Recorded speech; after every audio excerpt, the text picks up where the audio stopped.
তো সুপ্রিয় দর্শক আসসালামু আলাইকুম। তো ইতিমধ্যে আমরা আমার বন্ধু নিয়ে আমরা চলে এসে পড়েছি ইস্তেমার মাঠে খেলতে।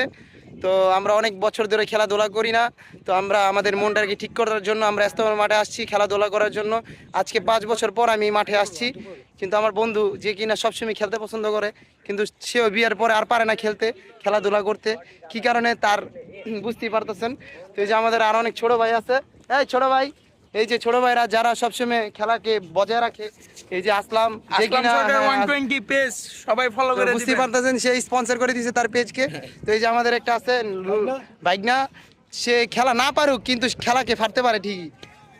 তো এই যে আমাদের আরো প্রান্তীয় বড় ভাইরা চলে এসে পড়েছে খেলার জন্য। তারা বিগত 5 বছর ধরে খেলাধুলা করতে পারে না বিয়ে শাদীর পর। এই যে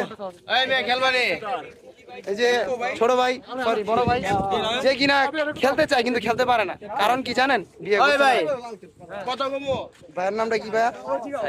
সাইম। কি অবস্থা? এই যে সবার অবস্থা ভালো। আজকে আমরা ইস্তেমার মাঠে খেলতে এসেছি, বুঝছেন ভাই? সাপোর্ট করবেন, সাবস্ক্রাইব করবেন। চ্যানেল নাই।